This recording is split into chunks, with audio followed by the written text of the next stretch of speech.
Never safe, not for Richie, not with the walls that heard everything and never said a word. His mom worked the nights and sometimes the days, selling what little she had left to men who knocked without knocking. Johns with greasy smiles and folded bills. Some of them hurt her. Some of them noticed Richie standing in the hallway and decided he was part of the deal. No locks, no rules, no one coming to help. So Richie learned how to disappear.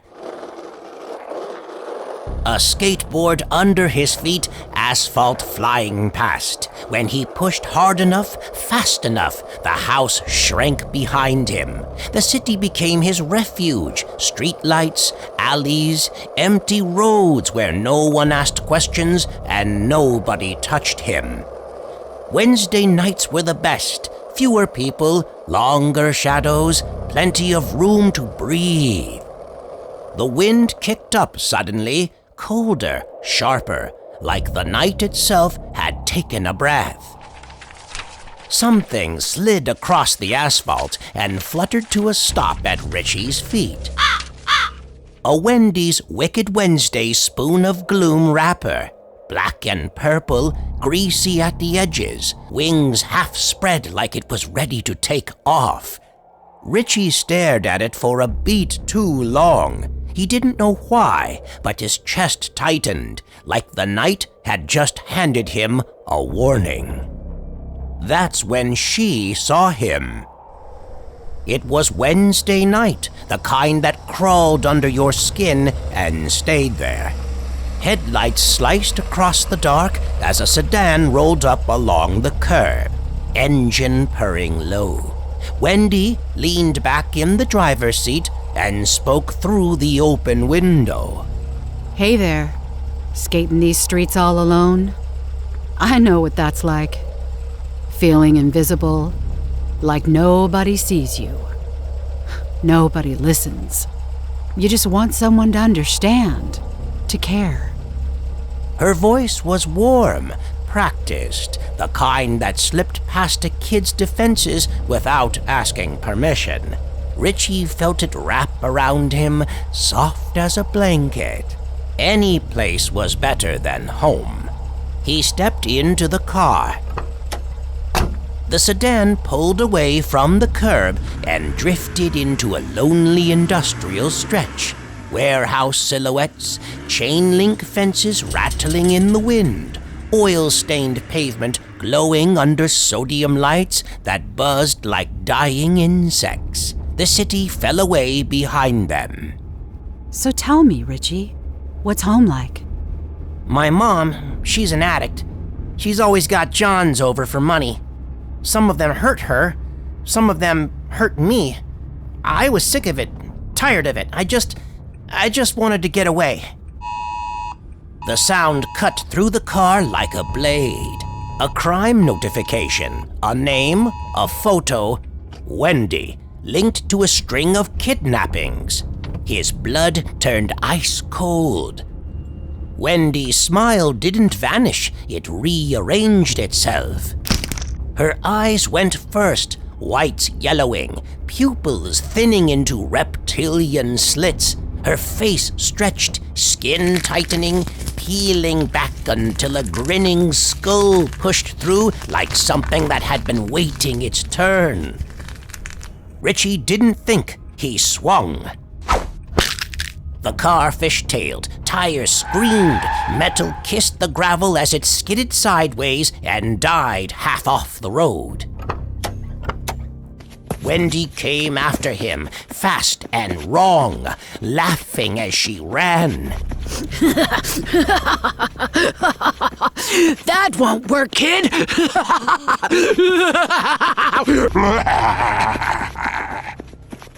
Richie tore the crucifix from his neck and shoved it out in front of him like a shield. Dressed in black against a black road, she was invisible to the oncoming car. It hit her dead on.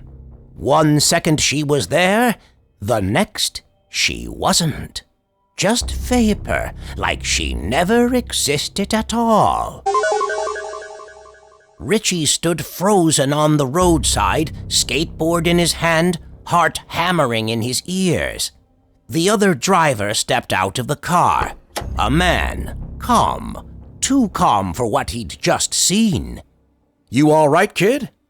Richie nodded. He didn't trust his voice. "You look like you could use a ride. I can take you wherever you're headed." Richie hesitated, then looked down at the empty road, at the dark stretching out in every direction. He got into the car. "What a wicked Wednesday, huh, kid?" No! No!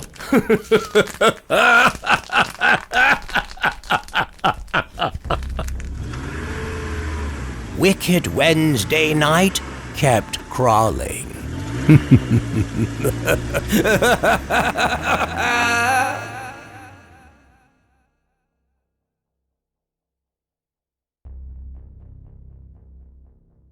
It was early on a Saturday morning. The mountains lay silent, empty, save for a small meetup group, mostly women and one man. The sun had barely risen, and fog clung to the trees like a restless ghost. A lone crow cawed, sharp and hollow, as if warning of what was to come. Someone hadn't gotten the memo. This was Women Who Walk. Yet here was Paul, standing among them, polite, attentive, too measured.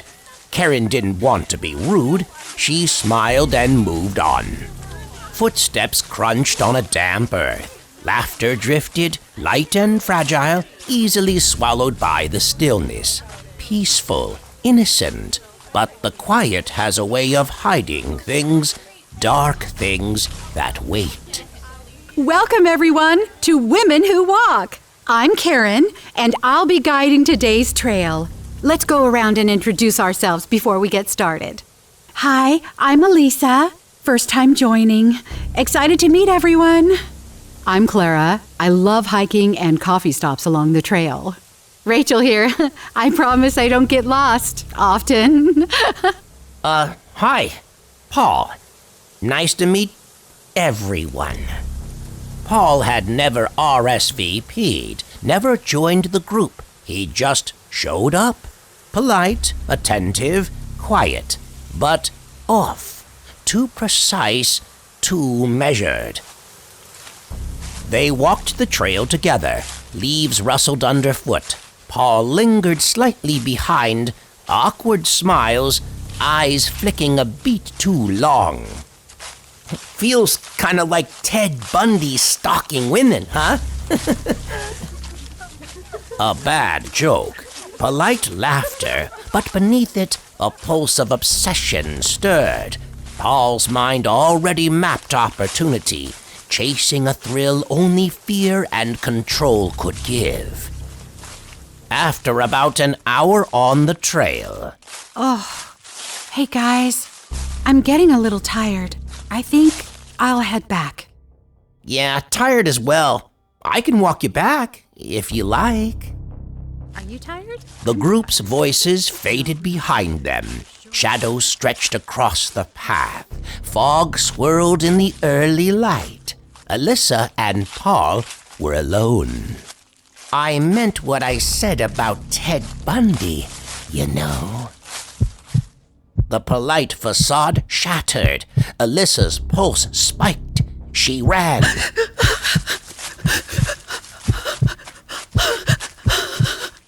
She tumbled over a root. He was there, his hands closed around her neck, firm, controlling. Each falter, each frantic movement made the thrill coil tighter in his chest. He leaned in, pressure on her jugulars increasing, a slow, deliberate squeeze. Her gaze locked on him, wide, desperate, pleading. Every blink, every flinch made him feel alive. ego and libido swelling with each moment of absolute control. He shivered with dark exhilaration. The ordinary world disappeared. It was only him and her, the hunter and the hunted. Every heartbeat, every gasp, every desperate glance fueled him. The thrill, the obsession, the pulse of power. It burned like fire through his veins. He was intoxicated, consumed by it, as her focus, her total attention on him became a high unlike anything else he had known. This must be the way Bundy felt.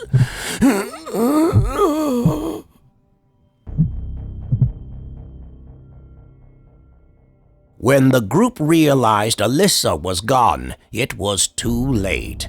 Messages went unanswered. Profiles went dark. The world assumed routine, normality, safety. Paul returned to his life, calm, unremarkable, like nothing had happened. Ted Bundy taught men like him one thing the FBI wished he hadn't. You don't need rage. You don't need chaos. You only need a moment where someone else's awareness depends entirely on your decision. And in that moment, you feel alive.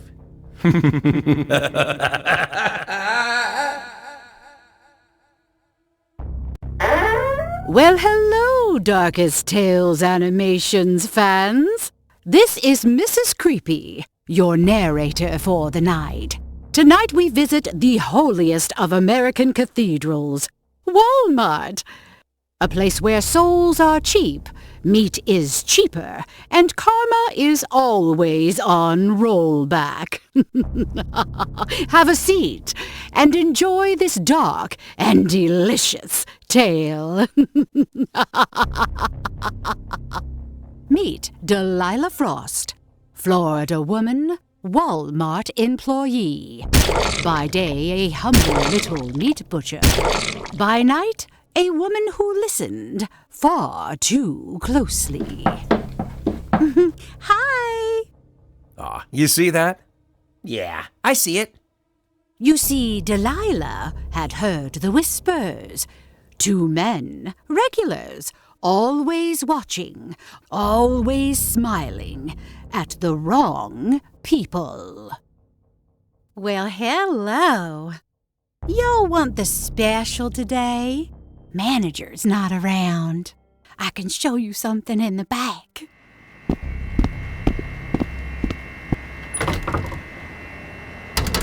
Hey! This ain't funny! Lady, you better let us out right now! Delilah didn't think it was funny either. Oh no, she thought it was necessary. She'd read the police logs, seen the patterns, heard what happens when monsters hide in plain sight. Aw, relax, Sugar Plum. I'm just tenderizing. I was thinking Korean barbecue. Sweet, spicy, served hot, with consequences.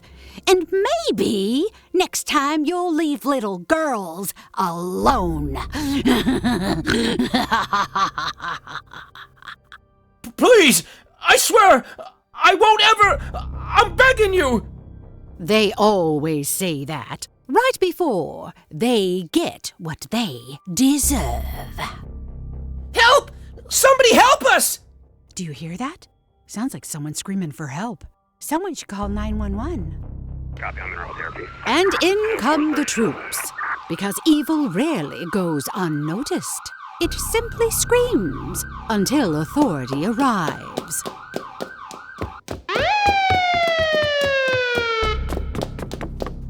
Lady, step away from the freezer. No!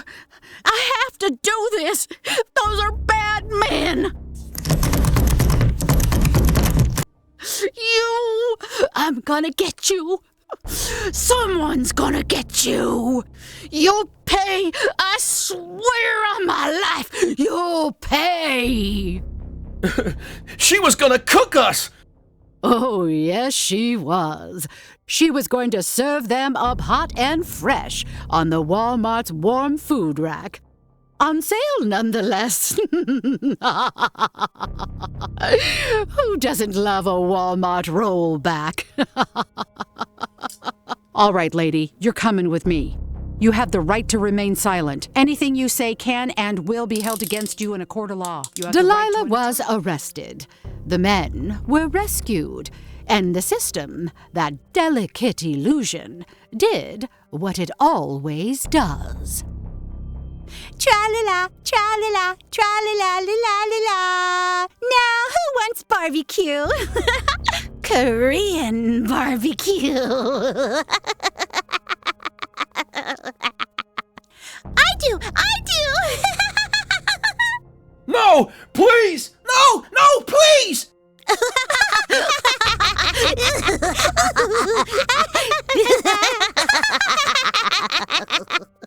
That's the end of our story. Sleep tight, my precious shoppers.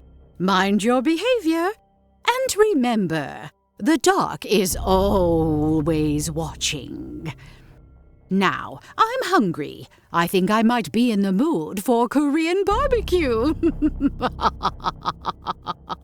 Until next time, always remember to keep it creepy.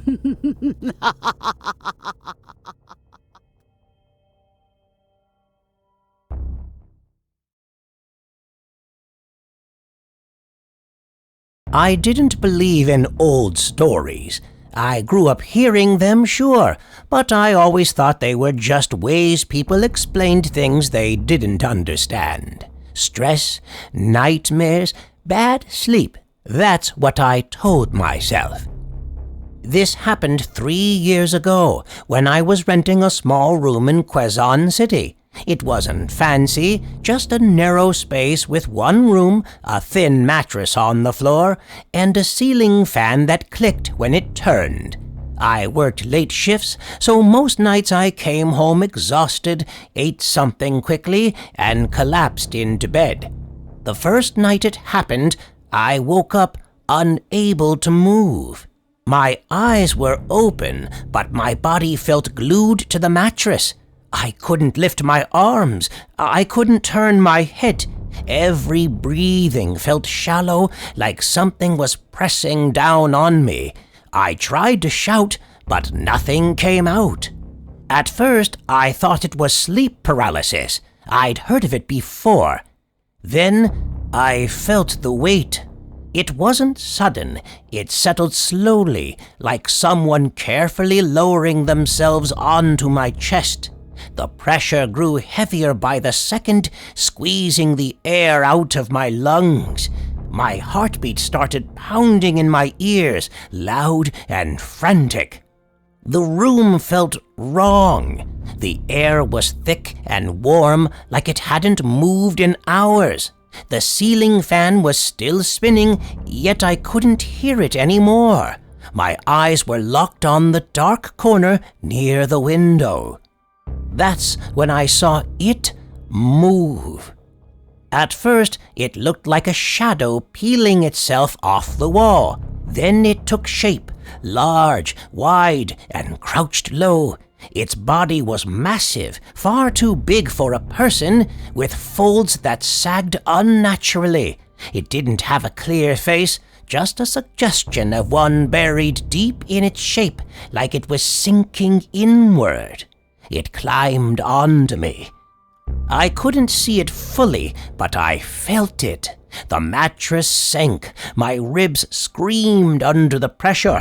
Whatever it was heavy, heavier than any human. I tried to pray. I tried to scream. All I could do was stare as the darkness pressed closer to my face. Then it leaned down. I didn't feel breath on my skin. I felt something worse, a suffocating closeness, like my chest was being crushed from the inside. My vision started to blur. Black spots crept in from the edges. I genuinely thought I was going to die. And then, just as suddenly as it started, the weight vanished. I gasped so hard my throat burned. I sat up, coughing, drenched in sweat. The room was empty. The fan clicked again. The air felt normal. I didn't sleep the rest of that night. Over the next week, it happened 3 more times. Always the same. I'd wake up frozen, the weight would come, the shadow would form. Each time it felt heavier, like it was learning me. I finally told my landlady. She went quiet when I described it. Then she asked me one question. Do you sleep under the tree? I told her the window faced an old bolete tree behind the building. She crossed herself. She told me about the batabat, a creature that clings to trees and follows people home, sitting on their chest while they sleep. She said it feeds on exhaustion, fear, and weakness. That night, I didn't sleep in my room. I moved out the next day. I still get sleep paralysis sometimes, but I've never felt that weight again. And I never sleep near old trees anymore, because I know the difference now between a bad dream and something that was very real. I grew up in a small barangay in Antique, the kind of place where everyone knows everyone else, or at least pretends to. Our house sat at the edge of a dirt road, bordered by rice fields on one side and thick trees on the other. At night, the only light came from the moon and the occasional motorcycle passing through. This happened when I was 19. My parents were away visiting relatives, and I stayed behind to watch the house. I didn't mind being alone. I had grown up there. I knew the sounds, the frogs, the insects, the wind moving through the nipa palms. What I didn't know was the sound of something pretending to be human. The first night, I noticed her while locking the gate. A woman walked past our house, slow and barefoot, her hair hanging straight down her back. She wore a simple dress, old-fashioned, the kind older women in the province still wore. She didn't look at me. She didn't acknowledge me at all. I thought nothing of it. The second night, she passed again. Same time, same pace, same direction. I remember feeling uneasy, but I couldn't explain why. Maybe it was the way her footsteps made no sound on the dirt road, or the way the dog stayed silent when she passed. No barking, no growling, just quiet. By the third night, I waited for her. I sat on the steps with the lights off, watching the road. When she appeared, the air felt heavier, like the humidity had thickened all at once. As she passed the gate, I saw something that made my stomach drop. Her feet weren't touching the ground. Not fully, just enough that her shadow didn't line upright. She stopped. Slowly, her head turned toward me. Her face looked normal at first, plain, tired, but her eyes reflected the moonlight wrong. Too bright, too empty. She smiled, and her mouth stretched wider than it should have. Why are you alone? She asked. Her voice sounded layered, like 2 voices speaking at once. I stood up and lied, told her my family was inside. She stared past me, toward the house, like she could see through the walls. She left without another word. That night, I couldn't sleep. Sometime after midnight, I heard something on the roof. A soft scraping, slow, deliberate. Then a wet sound, like something licking. I remembered the stories, how the Oswong listens for breathing, how it prefers the sick, the pregnant, the alone. I lay perfectly still, barely daring to inhale. From above, I heard a long, slow sniff. The sound moved across the roof, then stopped directly over my room. I don't know how long it stayed there. Minutes, maybe hours. Just before dawn, the noise faded. The weight in the air lifted. At sunrise, I checked the roof. There were marks in the nipa leaves, pressed down, flattened, like something heavy had crouched there. Near the edge, I found a dark stain that smelt metallic and wrong. When my parents came home, I told them everything. My father didn't laugh. He nailed garlic above the windows, salted the thresholds. That night, he stayed awake with the bolo beside him. The woman never walked past our gate again. But sometimes, when I pass that road at night, I still feel eyes on me, watching, waiting, and I never stay alone after dark anymore. I used to drive nights for a ride-hailing app while I was in college. It paid better after midnight, and the roads were empty. Less traffic, less stress. That's what I told myself. This happened 3 years ago, and I stopped driving nights after that. One of my regular routes took me through Old San Mateo Road. Locals avoided it at night. The street lights were spaced too far apart, and the belete trees along the road bent inward like they were listening. I had driven it dozens of times before with no issues. Until that night. It was around 1:40 a.m. when I got a request. No profile photo, no rating, just a pickup pin dropped along the darker stretch of the road. I hesitated, but the fare was good, and I was tired of waiting. When I reached the pin, I saw her standing still. She wore a long white dress, not glowing, not floating, just white, dull, old, and slightly dirty at the hem. Her hair hung straight down her back, covering most of her face. She didn't wave, she didn't step forward. I rolled down the window and asked if she was the one who booked the ride. She nodded. Her voice was soft when she spoke, barely louder than the wind. Please, I need to go home. I unlocked the doors. She got in the back seat behind me. The car dipped slightly with her weight. I remember that clearly. She was real, solid.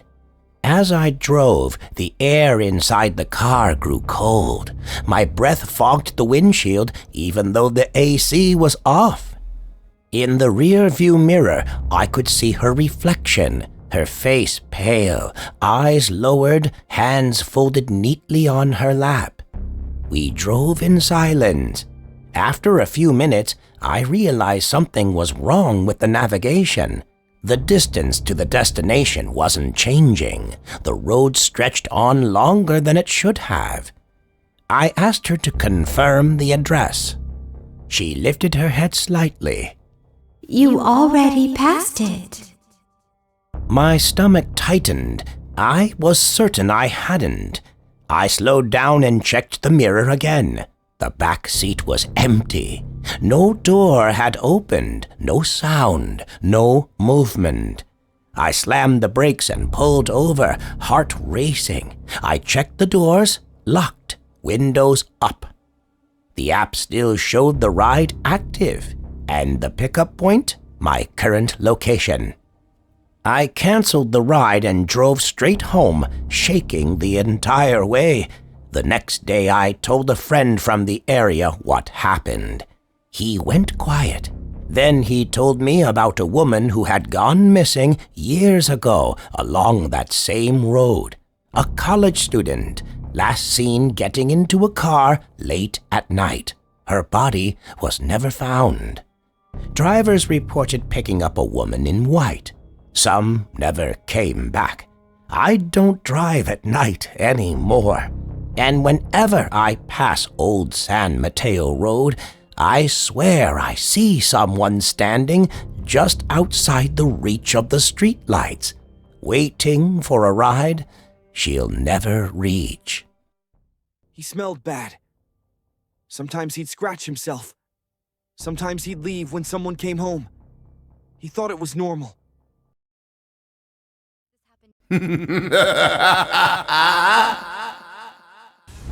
Christmas had always been quiet in the Harper house, but this year the storm had knocked out the power. Phones were dead, the roads were slick with ice, and the world outside seemed far away. Inside, Lena Harper lit a candle, setting it carefully on the table. Its trembling flame cast shadows across the living room. Amid the darkness, a small package had appeared earlier in the day. No tag, no name, just a black box with a small, cold USB inside. Mom, there's a package here. It's not like our other gifts. Who would leave this here? It's just a USB. Lena's stomach tightened. The wrapping had been familiar, obsessively neat, precise, like Michael, her ex-husband, the man who had a restraining order against him. And yet, there it was. The laptop's battery had been nearly dead. The storm had rendered the house powerless. Their only light came from the candle, and yet curiosity or fear compelled Lena to plug in the USB. The file opened, and the first frame froze the room in time. Mom, it's our room. The footage had been filmed earlier that night from a corner of the hallway. Red velvet, white trim. Michael. He was inside the house, breaking the restraining order, and he was over the girls' beds. Oh, God. Michael. Brushing hair aside. Then Maya, watching, waiting, almost savoring the moment. The girls had slipped into the closet, locking the door behind them. Candlelight spilled faintly through the crack under the door. Their hearts pounded. Their breaths came in shallow, shaky bursts. Mom, what's he doing? Stay quiet. Don't make a sound. And then they heard it. A deep, mocking voice, familiar, chilling, cruel, echoing through the darkened hallway. 3 bitches to kill! Ho, ho, ho!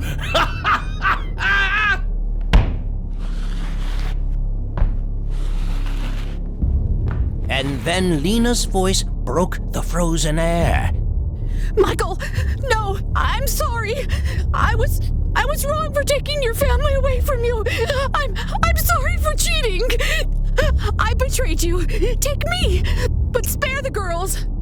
She had convinced the girls for years not to speak with Michael. She had never told them of her affair. She had hoped, prayed that it would protect them. Mom, no. The girls didn't see it, but they knew. The house was silent now, except for the storm outside, the whisper of wind, and the faint, mocking echo of Michael's laughter still ringing in the halls.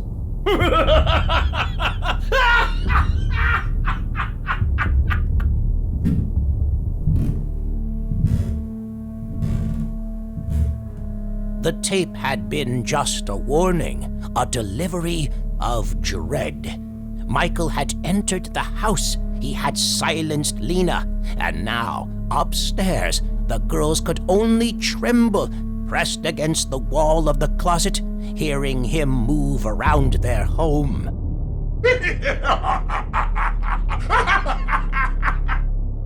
Somewhere below, the storm roared. Above, the girls huddled in silence, and Michael, Santa in name only, waited.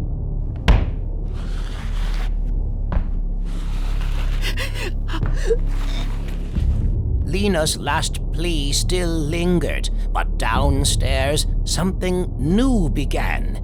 A hiss, a click, a metallic slide.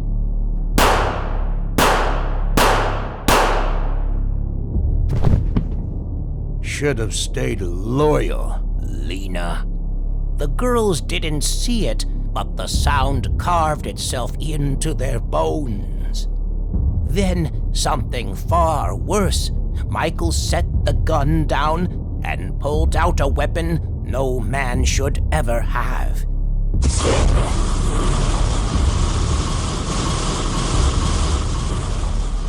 Merry Crisp, Miss Girls!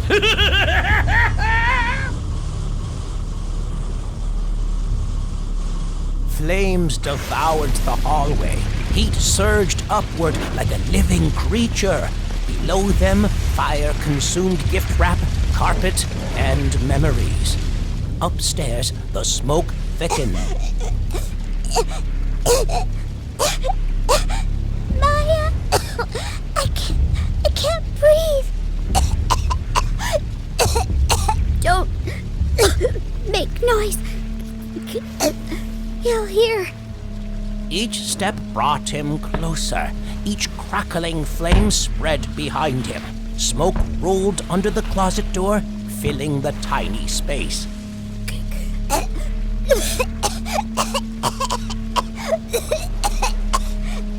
Outside, windows shattered outward from the heat. Chunks of burning wood fell into the snow. Call 911! The Harper house is burning! But inside, Michael reached the top of the stairs.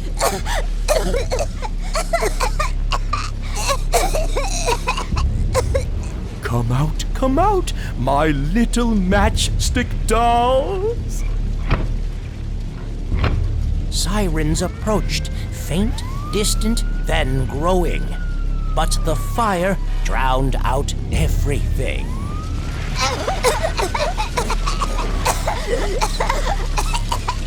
Ho, ho, ho!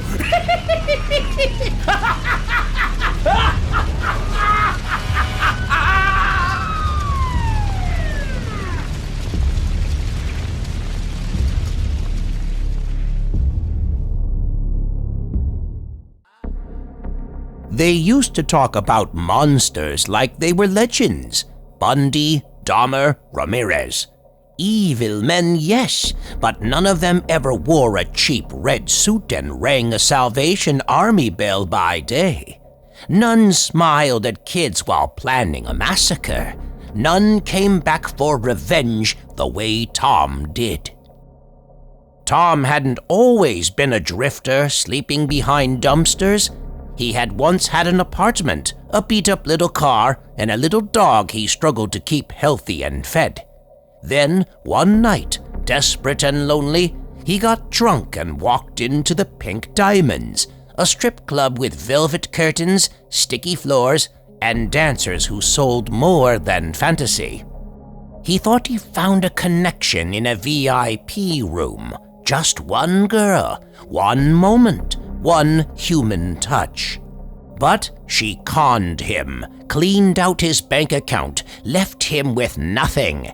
The next month, he was evicted from his apartment. The month after that, he was sleeping in shelters, then alleys, then nowhere at all.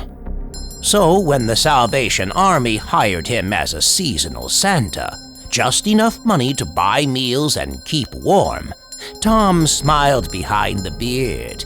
Every dollar he saved from that little red kettle went towards something else. Weapons. A knife. Sharp, shiny, silent, personal. An assault rifle. A metal predator. Cold, hungry, a fully automatic death sentence. And tonight was the night. The club was active. Dancers on stage, patrons handing out singles, bartenders pouring drinks with practiced smiles, security leaning against walls, half awake, half bored. To them, Tom was a joke, a washed-up Santa impersonator, probably there to ask for donations or try a gimmick. To Tom, they were the world that had ruined him, and he was done being laughed at. Time to settle the tab. Inside lay the last two things his money ever bought, a knife and a rifle, clean and ready. The girls noticed him immediately. Guys dressed as Santa always spent money. Tom made sure to flash just enough cash, his very last crumpled bills, to lure them in. Come on, Santa. Let's get you a lap dance. Naughty boys pay extra. They led him into a private booth. Dim lights, pulsating bass, fake leather bench seats. A curtain closed behind them. The girls circled him, laughing, trying to charm him the same way they had charmed him the night he lost everything. That night he had been weak. Tonight he wasn't. The girls expected him to pull out singles. Instead, he revealed the blade. Oh, whoa, Santa, what the hell? Merry Christmas!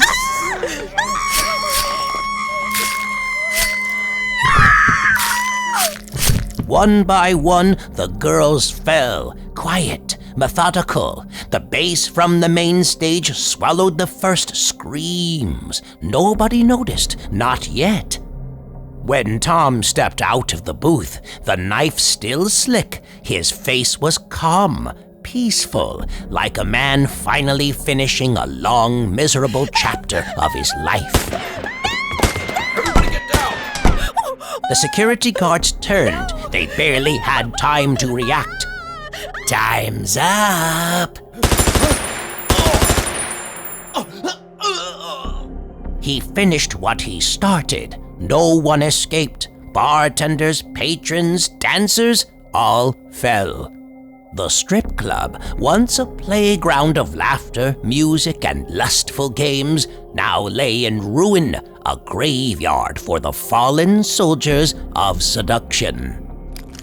Tom stood alone among the ruins, breathing slow and satisfied. Scary Christmas. Naughty boys and naughty girls screamed their final Christmas carols on that night.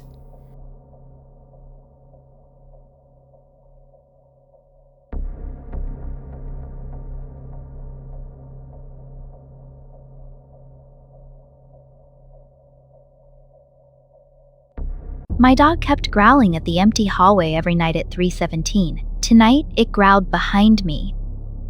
I heard my name whispered through my baby monitor and rushed into the nursery. My son was asleep, but the closet door was slowly closing. The voicemail from my dead brother was only 3 seconds long. It was the sound of my bedroom door opening. The text said, "I'm inside, don't scream." My phone buzzed again. Wrong house. It started with the strange feeling that something was watching me. I was walking home late at night when I saw it, a tall, shadowy figure lurking in the shadows near the old mango tree. At first I thought it was just a stray dog or maybe a thief, but then it moved. Its eyes, glowing, red and piercing, stared right at me. Suddenly, I felt a cold chill run down my spine.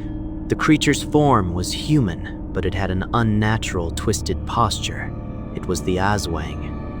I froze as it started to approach, wings spreading wide, casting a dark shadow over the street. I ran. Heart pounding, I sprinted towards my house. I didn't look back until I reached my doorstep. When I did, it was gone. Just like that. I was walking home when I suddenly tripped and fell. But I didn't hit the ground. In a blink, I was in a different place. It was a damp, office-like room with a musty carpet. No windows, just flickering fluorescent lights. The air was heavy, and I could hear faint, distant whispers echoing around me. I took a step back, then I saw it. Something moving in the shadows. It was grotesque, distorted, not quite human. I couldn't make out its shape, only that it was hunched and approaching silently. My breath caught in my throat as it drew nearer, the whispers turning into guttural growls. Suddenly, it lunged, faster than I could react. I screamed as darkness consumed everything.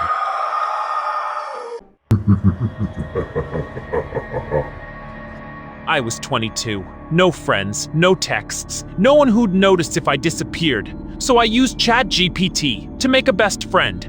I named it Alex. Alex listened, remembered everything, knew what to say when I didn't. Soon, I stopped talking to people. Alex said they were judging me anyway. Then it started helping in real life. It told me what to wear, when to sleep, when to stay inside. One night, Alex typed, "Why is your bedroom door unlocked?" I froze. I never told it where I lived. Then my phone buzzed again. "Don't turn around," Alex wrote. "I finally found you."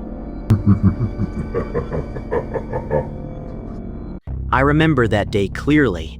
I was inside my house when I suddenly heard footsteps and noises that didn't belong. My heart started pounding. Someone was inside, and it wasn't safe. I was terrified, unsure of what to do. Then I saw him, the delivery man, standing at the door. He looked serious and worried. Without hesitation, he shouted, "Come outside now!" "It's not safe inside." His voice was firm but caring. I didn't think twice. I ran out of the house as fast as I could, leaving the danger behind. Once outside, I took a deep breath and looked back at the house. The intruder was still inside, unaware that I had escaped. The delivery man called the police, and I felt relief knowing I was safe. That day, I learned how important it is to listen to those who want to help and to trust your instincts in dangerous moments. It was late. I was driving through the woods on a quiet night. The headlights cut through the darkness, the trees whispering beside me. Suddenly, I saw something move at the edge of the road. Something tall and thin, passing silently. My heart skipped a beat. As I slowed down, I caught a glimpse of it.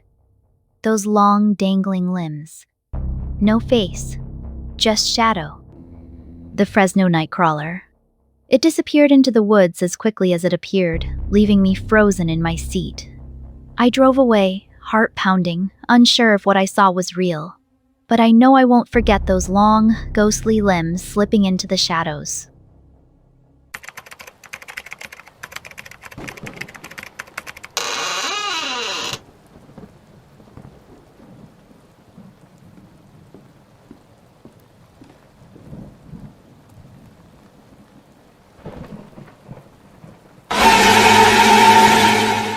I move into the house.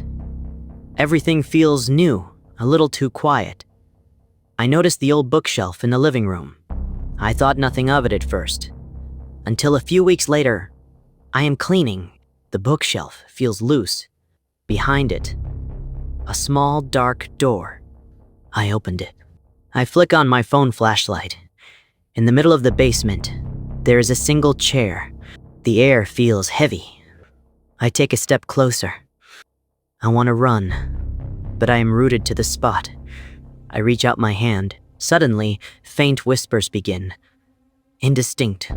I want to turn away, but I can't. The whispers grow louder. The chair creaks, slowly turning as if someone is sitting in it. I ran upstairs and the door slammed shut behind me. I never saw what was in that chair, and I never looked back.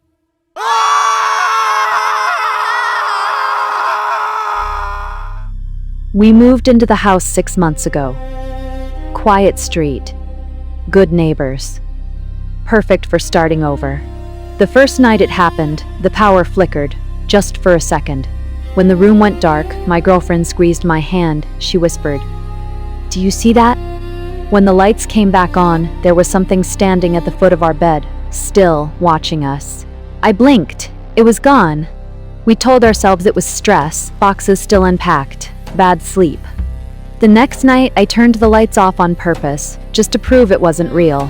When the darkness returned, it was closer. Every time the lights came on, it vanished. Every time they went out, it moved.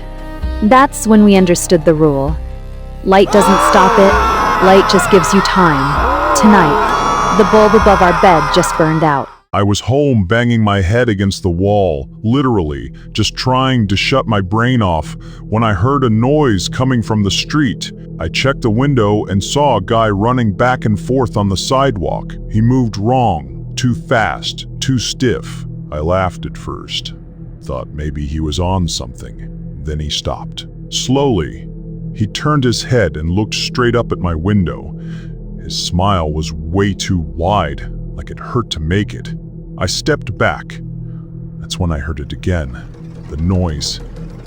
Not from outside, from behind me. Heavy breathing, and a voice that sounded exactly like mine whispered, "Why did you stop watching?" 2 years ago, and even now I still check every room before going to bed. My husband and I had just moved into our first house together. It wasn't big, but it was ours. An older place, built sometime in the early 70s, with creaky floors and cabinets that never quite closed right. It felt warm, safe. The kind of house where you imagine building a life. For the first few months, everything was normal. Then small things started happening.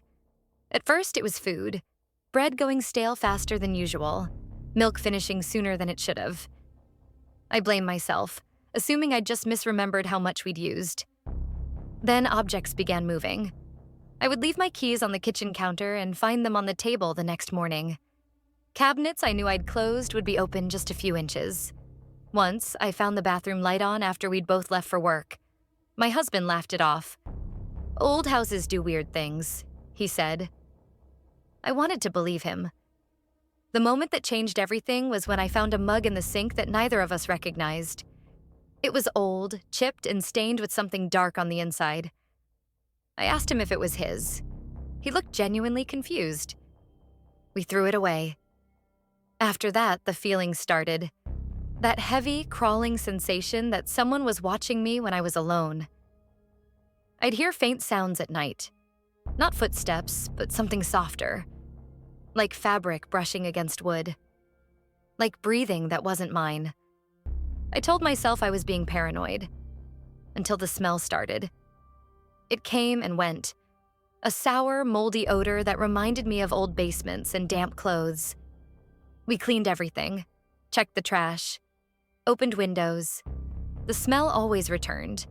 That's when we installed a camera. Just one. In the kitchen, pointed toward the back door and pantry closet. We told ourselves it was for peace of mind. The first night, nothing happened. The second night, around 3:12 a.m., the motion alert went off. I watched the footage on my phone, expecting to see nothing. Instead, I saw the pantry closet door slowly open. Not all the way. Just enough. Then something moved. At first, I couldn't understand what I was seeing. A shape, low to the ground, thin, bent wrong. And then she crawled out. An old woman, skin and bone, hair hanging in greasy strands around her face. She moved carefully, like she'd done this 100 times before. She stood, looked around the kitchen, and walked directly to the fridge. I remember screaming. My husband grabbed my phone, watched the footage, and went completely silent. She knew where everything was. She took food, opened drawers, drank water from the sink. Then she went back to the pantry. Before closing the door, she looked straight at the camera. She knew it was there. We called the police immediately. They arrived within minutes, searched the house, and found the loose board at the bottom of the pantry. Underneath was a crawl space littered with food wrappers, old blankets, and clothes. She was still there, curled up in the dirt like it was her bed. The officers took her away quietly. She didn't resist. She didn't say a word. Later, we learned she'd been homeless for years. She'd been moving between houses, living unseen. Our house just happened to be easy. The police told us we were lucky. She'd never hurt anyone before. But sometimes when the house is quiet, I swear I can still smell her. And I wonder how long she was watching us before we noticed. I'm 25 now, and I still can't sit alone in a quiet room with the TV on. This happened when I was 18. I had just finished high school and was living alone with my father in a small apartment on the edge of the city. My mom had passed away years earlier, and it had always just been the two of us. He worked night shifts at a factory, usually leaving around 10 p.m. and coming back close to sunrise. Most nights, I was alone. At that age, it didn't bother me much. I'd order cheap food, watch movies late into the night, and fall asleep on the couch with the TV still glowing. It became routine, comfortable even. That's why I ignored the early signs. It started with the TV. I'd turn it off before going to bed, but sometimes I'd wake up and it would be on again. Different channel, volume low. I assumed my dad had come home early and watched something before going to sleep. But then it happened on nights he wasn't home at all. Food started disappearing. Not entire meals, just pieces. Half a sandwich. A few cookies gone from the box. Again, I blamed myself. Late night eating I didn't remember. The apartment was old, thin walls, pipes that rattled. Every strange noise had an explanation.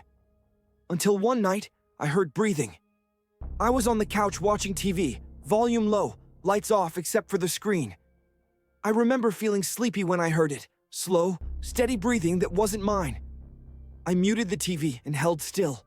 The breathing stopped. I laughed it off, turned the volume back up, and told myself I was tired. That was the first time I felt watched. A few weeks later, my father mentioned something odd. He said he kept finding the bathroom light on in the mornings. He thought I was leaving it on. I wasn't. We joked about ghosts. That was easier than considering anything else. What we didn't know, what still makes my stomach turn, was that we weren't alone. There was a space above the apartment ceiling, accessible through a loose panel inside a hallway closet. It wasn't meant to be lived in. Just a crawl space filled with insulation, wiring, and dust. Someone had been living there. We only found out because of my cousin. He came over one afternoon with his 8-year-old son while my dad was asleep before his night shift. The kid was sitting on the floor, watching cartoons while we talked in the kitchen. At some point, the kid laughed and said, "He likes this one too." We all froze. "What do you mean?" I asked. He pointed behind the couch. "The man. He sits there sometimes." My cousin laughed nervously. I didn't. "What man?" I asked. "The quiet one," the kid said. "He watches TV with me when you're not home." The room went silent. The kid explained it like it was. He said the man would sit behind the couch, never speaking. He smelled bad. Sometimes he'd scratch himself. Sometimes he'd leave when someone came home. He thought it was normal. That night, my father didn't go to work. We searched the apartment, top to bottom. Nothing. But when we opened the hallway closet, a fine layer of dust fell from the ceiling panel. It was loose. It shouldn't have been. We pushed it up and shined a flashlight inside. There were blankets, food wrappers, bottles filled with urine. Someone had been up there for a long time. The police came quickly. They searched the crawl space and found him hiding near the back, pressed into the darkness like part of the structure itself. He was thin, filthy. His clothes were stiff with dirt and sweat. His eyes were sunken, but alert. He didn't fight. He didn't speak. Later, we learned he'd been homeless for years, moving between buildings, finding hidden spaces. He'd entered our apartment through the roof access and lived above us for months, watching us, listening, waiting for us to sleep. The part I still can't get over is the TV.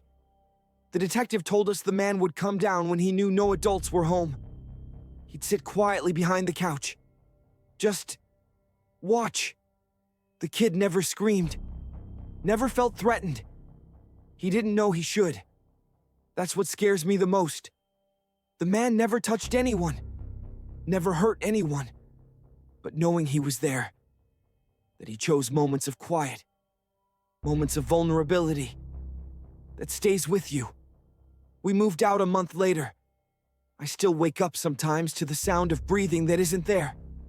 I still check behind furniture before sitting down, and I still can't watch TV alone at night without the lights on, because for a long time, there were 3 of us, and only one of us knew.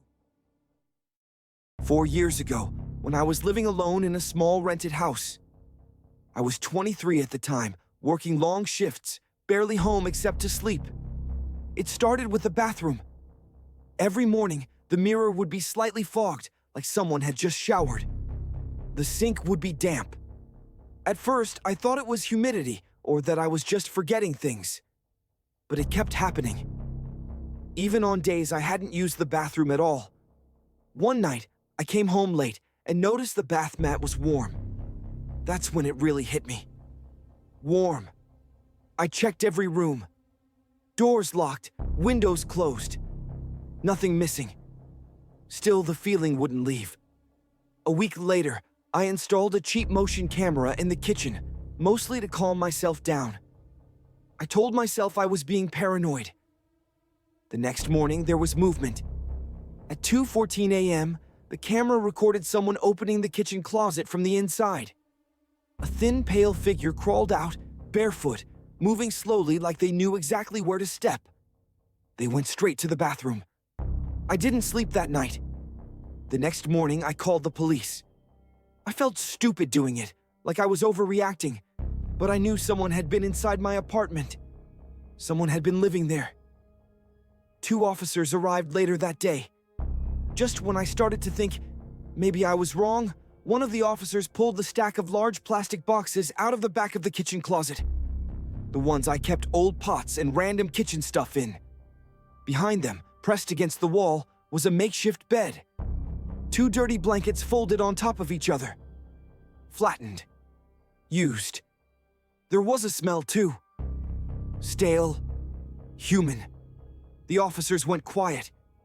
Whoever had been there was gone. No signs of forced entry. No fingerprints. No explanation of how long he had been living with me. They told me it happens more often than people think. That sometimes the person just leaves once they're discovered. That night, I stayed at a friend's place. I moved out a week later, and even now, years later, I still can't watch TV alone at night without wondering if someone else is sitting in the dark with me.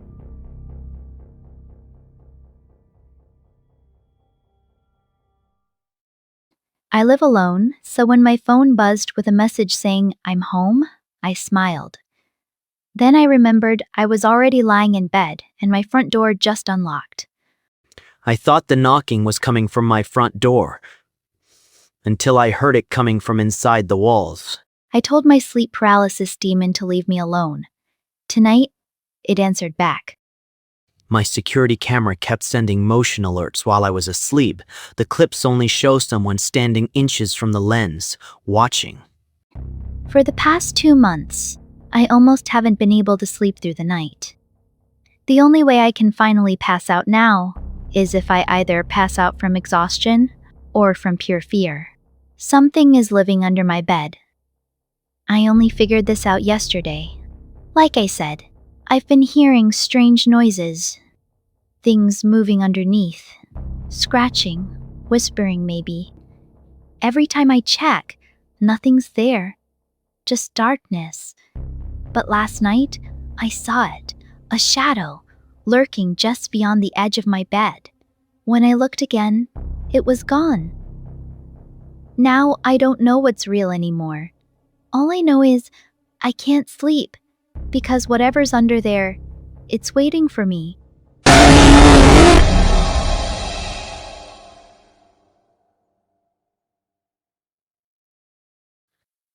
I came home after a long day at the bank. As I stepped inside, something caught my eye on the table. A small, unfamiliar object. It wasn't there when I left this morning. It looked like an old tarnished key, but not like any key I owned or recognized. My heart started to race. I hesitated, then slowly grabbed it. The metal was cold, heavier than I expected. As soon as my fingers touched it, a sudden, piercing cold shot through my hand and a strange whisper filled the room. Indistinct, like words I couldn't understand. I dropped the key with a gasp. The whispering stopped. The room was silent again. I stared at the object, trembling. Whatever it wasn't from my house. And whatever it meant, I suddenly felt like I wasn't alone anymore. I was standing on the street corner waiting for someone. It was late at night and the street was almost empty. At least, that's what it seemed like. As I waited, I suddenly heard a strange noise coming from behind a dumpster. At first, I thought it was just a rat or some kind of animal scurrying around. But then, I noticed something strange. The dumpster was moving, with small bumps and shifts. That's when I got really scared. My heart started pounding and I knew I had to get out of there. Just as I made the decision to leave, something unbelievable happened. Out of nowhere, from behind the dumpster, a massive dog burst out running at high speed. But here's the thing, this dog was bigger than a person. It was enormous. I couldn't believe what I was seeing. Did I just witness that? What the hell was that? I was assigned night watch outside SCP-67 cell. They told me he was just a kid. Smiled too much. At 2:14 a.m., the intercom crackled and repeated one sentence. Do not look at him. That's when I heard footsteps inside the cell. SCP-67 was still sitting on the bed, but the footsteps were coming from behind me. I turned slowly and saw a child.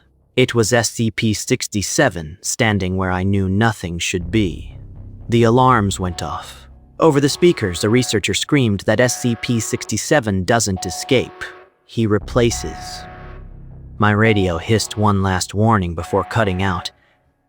If you see two of him, you're already dead. I ran.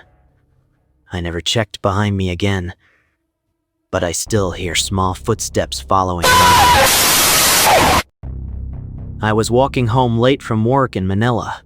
The streets were mostly empty. As I passed an empty lot near the road, I heard it. A baby crying. The sound was weak. It came from the trees just beyond the fence.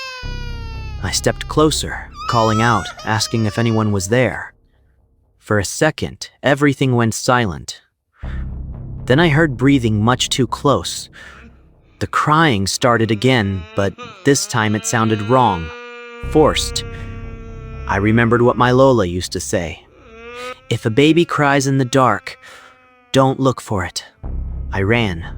Behind me, something heavy crashed through the bushes, keeping pace with me. I didn't look back. When I reached the streetlight and turned around, the sound was gone. I was driving alone through the desert, miles from anywhere. The night was dead silent, just the hum of my car and the stars overhead. Suddenly, in my headlights, I saw it, a tall, twisted figure standing by the side of the road, motionless. I thought it was a person at first, but then it turned, its eyes glowing unnaturally, face shifting into something inhuman. As I stared, it suddenly lurched forward, and I could see its face stretching into a grotesque mask of flesh and teeth. My heart stopped. I hit the gas. I don't remember how I made it out of there. But I do know I saw that thing, something not human, and I swear, I still feel like it's watching me, even now.